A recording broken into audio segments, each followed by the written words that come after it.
Hello friends, स्वागत है आपका OSG एकेडमी में। आज हम इस वीडियो में बात करने वाले हैं वेस्टियर सर, जैसे कि मैक्रो इकोनॉमिक्स बोला जाता है। इसमें से हमारा टॉपिक रहेगा समोत्पाद वक्र, जिसे कि आइसो पॉइंट कहा जाता है। यह फर्मों के लिए होता है। समोत्पाद वक्र क्या होता है? यह फर्म के लिए होता है, और जो उपभोक्ता के लिए होता था उसे कहते थे कंजम्पशन। उपभोग होता था जो कि उपयोगिता वगैरह ऐसा होता था। मांग वक्र ये सब उपभोक्ता के लिए होता है, लेकिन जो समोत्पाद वक्र है यह फर्मों के लिए होता है। इसमें हम लोग देखेंगे टॉपिक समोत्पाद वक्र क्या है, समोत्पाद मानचित्र क्या होता है, MRTS क्या है, तकनीकी प्रतिस्थापन की सीमांत दर क्या है, समोत्पाद वक्र की ढाल क्या होती है, समोत्पाद वक्र की जो विशेषताएं वह किस तरह से हैं, और समोत्पाद वक्र की जो मान्यताएं कुछ होंगी वह किस टाइप से होंगी, उन सारी बातों पर चर्चा की जाएगी। तो सबसे पहले देखिए समोत्पाद वक्र क्या है। Meaning of isoquants. तो दो साधनों के उन विभिन्न संयोगों को दर्शाता है जिसमें समान मात्रा में उत्पादन होता है। यानी कि समोत्पाद उसे कहते हैं जो कि दो साधन का उन विभिन्न संयोग को बताता है जिसमें कि समान उत्पादन किया जा सकता है या फिर समान मात्रा में उत्पादन हो सके, उसे समोत्पाद वक्र कहते हैं। यानी कि यह संभावना बताता है। जैसे कि हम लोग उपभोक्ता में होता था जो कि PC होता था, PPC होता था, प्रोडक्शन पॉसिबिलिटी कर्व। उसी तरह से इसमें भी समोत्पाद वक्र होता है फर्मों के लिए, जो कि समान उत्पादन की मात्रा को बताता है। इसे ही समोत्पाद वक्र कहा जाता है। समोत्पाद वक्र की जो उत्पत्ति है के किन्हीं दो साधनों के उन सभी विभिन्न संयोगों को प्रदर्शित करता है जिनसे उत्पादन की एक समान मात्रा प्राप्त की जा सकती है, उसे समोत्पाद वक्र कहेंगे। दूसरे शब्दों में बोल सकते हैं कि समोत्पाद वक्र को उत्पादन अधिमान वक्र भी कहते हैं। यानी कि इसका एक और नाम है उत्पादन अधिमान वक्र, क्योंकि उपभोक्ता इस पर उदासीन होता है। यानी कि उपभोक्ता जो होता है उत्पादक होगा, इसमें उत्पादक जो होता है वो उदासीन होता है। इसे समान उत्पादन वक्र भी बोला जाता है। यहाँ पे सारणी दिया गया समुत्पाद सूची क्या होता है, अनुसूची।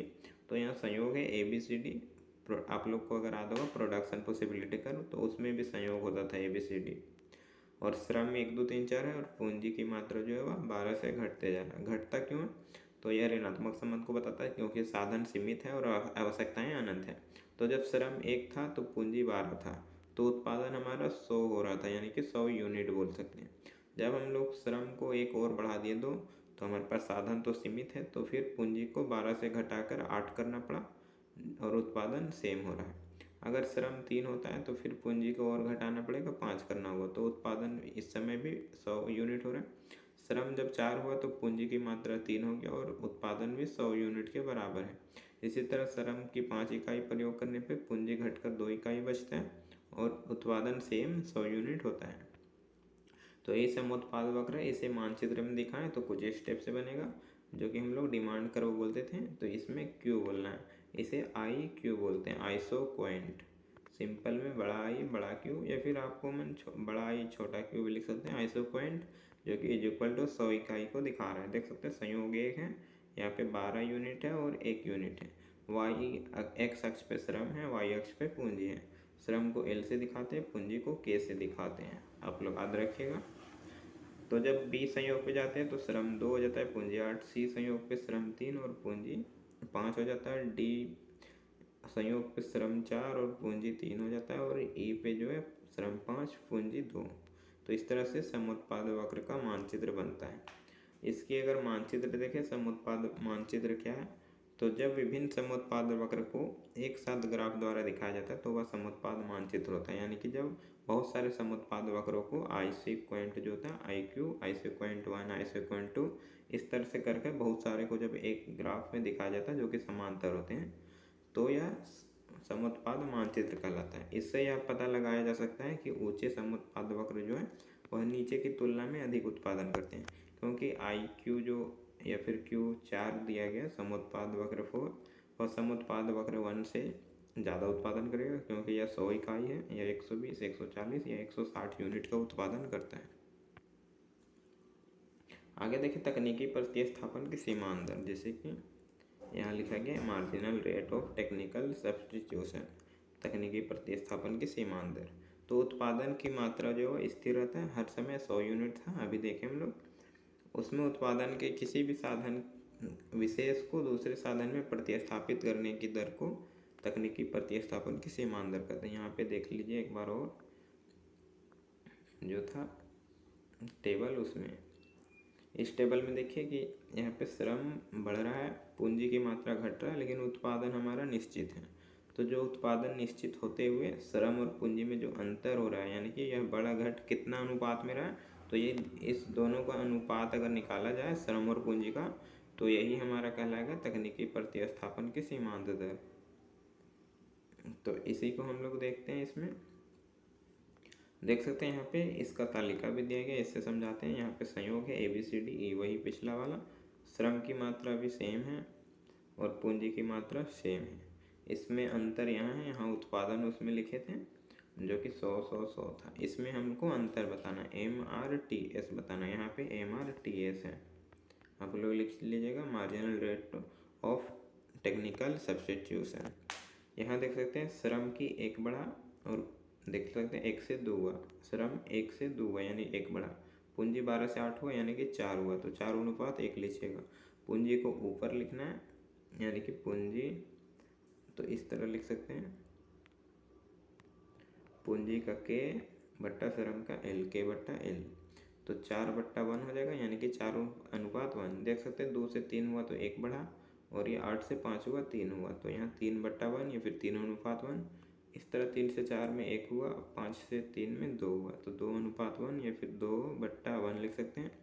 इस तरह 4 से 5 में 1 हुआ और 3 से 2 में 1 हुआ, तो 1 अनुपात 1 लिख सकते हैं इस तरह से।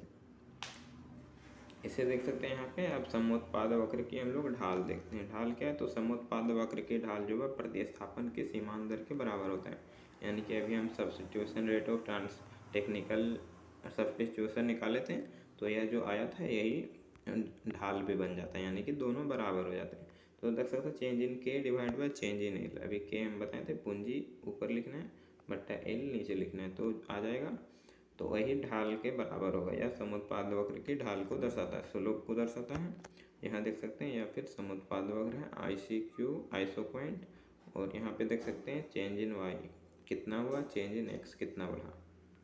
यानी कि यहाँ बिंदु बनाए तो यह यहाँ से यहाँ होगा, फिर यहाँ बिंदु बनाए तो यह यहाँ से यहाँ होगा। तो कितना बढ़ा, इतना घटा चेंज इन Y, और इतना चेंज इन X बढ़ा। चेंज इन X जो है वह प्लस में होगा, चेंज इन Y माइनस में होगा। ब्रैकेट में कर लीजिएगा आप लोग।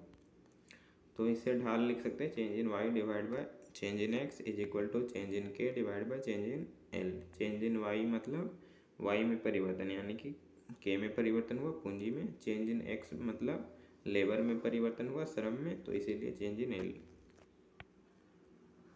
अब हम लोग देखते हैं इसमें आगे सम उत्पादन वक्र के किसी भी बिंदु पर जो है वह स्पर्श रेखा खींचकर उसका ढाल भी निकाल सकते हैं, अगर निकालना हो तो।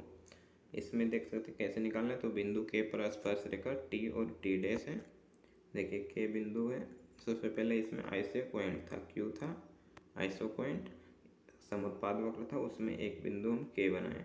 K से स्पर्श रेखा खींचें तो T बना और यहाँ T डैश बना, बस हो गया। दूसरा बिंदु में L लिए, L से स्पर्श रेखा खींचे तो यहाँ J बना और यहाँ J डैश बना। देख सकते हैं बिंदु L पर स्पर्श रेखा J डैश है। बिंदु K पर TT स्पर्श रेखा की ढाल, बिंदु K पर अगर करें तो यह T और T डैश होगा, इसका स्पर्श रेखा का ढाल होगा OT बट्टा OT डैश। OT यानी कि यहाँ से OT बट्टा OT डैश, इतना हो जाएगा। L पर इसी तरह करेंगे तो इसका भी होगा OJ बट्टा OJ डैश। देख सकते हैं सेम टू सेम है, इस तरह ढाल निकाल सकते हैं। अब हम देखते हैं समुत्पाद वक्र की विशेषताएं क्या होती हैं। तो पहला समुत्पाद वक्र जो है वह दाईं और नीचे की झुके होते हैं, यानी कि कुछ स्टेप से होते हैं समुत्पाद वक्र जो कि बाएं से होकर दाईं और नीचे झुके होते हैं। उत्पादन के साधन में जो वृद्धि होता है तथा दूसरे साधन में जब कमी होने लगता है तो समुत्पाद वक्र नीचे को झुक जाते हैं बाएं से दाएं ओर। आर्थिक दृष्टि से उत्पादन के असाम्य जो सामान्य अवस्था है उस साधनों का सीमांत उत्पाद धनात्मक होता है, इसी कारण समुत्पाद वक्र नीचे की ओर झुक जाते हैं। दूसरा, इसमें समुत्पाद वक्र जो है एक दूसरे को नहीं काटते हैं। देख सकते हैं यह जो है फर्स्ट Q2 है, यहाँ से इस तरह जा रहा है, और यह Q1 है, यानी कि समुत्पाद वक्र यह 1 है और यह समुत्पाद वक्र 2 है।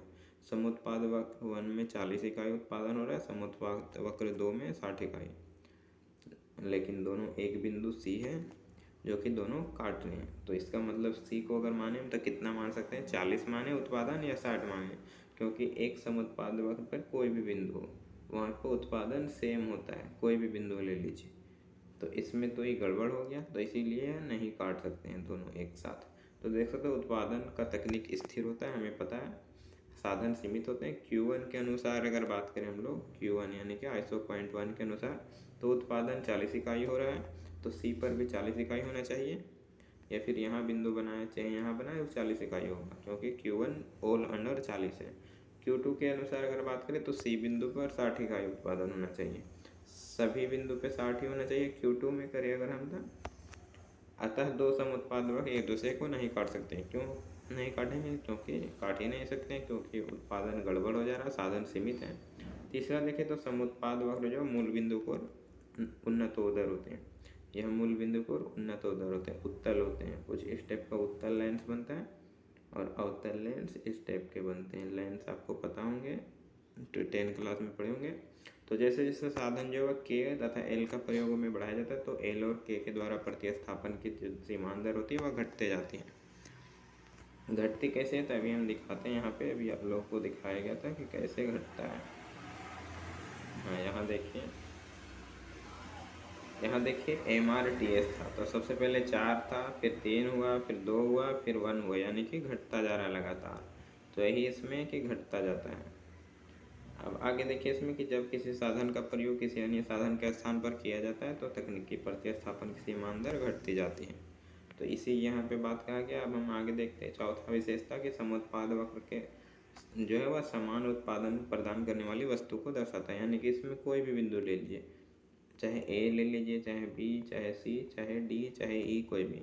अगर IQ बराबर 100 है तो सभी बिंदु पर 100 इकाई उत्पादन होगा। A बराबर B बराबर C बराबर 100 इकाई।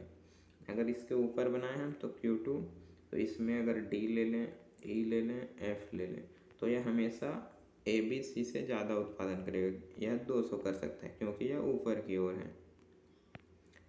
अब हम लोग देखते हैं पांचवा विशेषता कि ऊंचा समुत्पाद वक्र उच्च उत्पादन को दर्शाता है। देखिए यहाँ दो समुत्पाद वक्र हैं, एक है IP, यहाँ IQ कर लीजिएगा आप लोग, IQ1 जो कि 100 इकाई है, दूसरा IP लिखा गया है तो IQ कर लीजिएगा, या 150 इकाई है।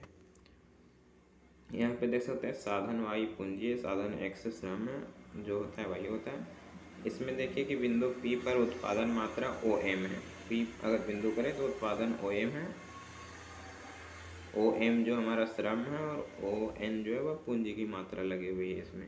तो इस समय उत्पादन 100 इकाई होता है। अगर बिंदु P पर उत्पादन मात्रा OM तथा पूंजी ON है तो उस समय 150 इकाई हो रहा है। इसमें देखिए OM है श्रम और पूंजी जो है ON है, तो इस समय 150 इकाई हो रहा है। अतः ऊंचा समुत्पाद वक्र जो है अधिक उत्पादन को दर्शा रहा है, और नीचा समुत्पाद वक्र जो है नीचा दिखा रहा है। यहाँ आप लोग M डैश कर लीजिएगा, जो M है वहाँ M डैश होगा, क्योंकि यह O और M1 को दर्शा रहा है। M1 कर लीजिएगा आप लोग यहाँ। अब हम लोग देखते हैं अगला। तो अगला हमारा टॉपिक है समुत्पाद वक्र की मान्यताएं। पहला मान्यता है कि उत्पादन के दो साधन हों।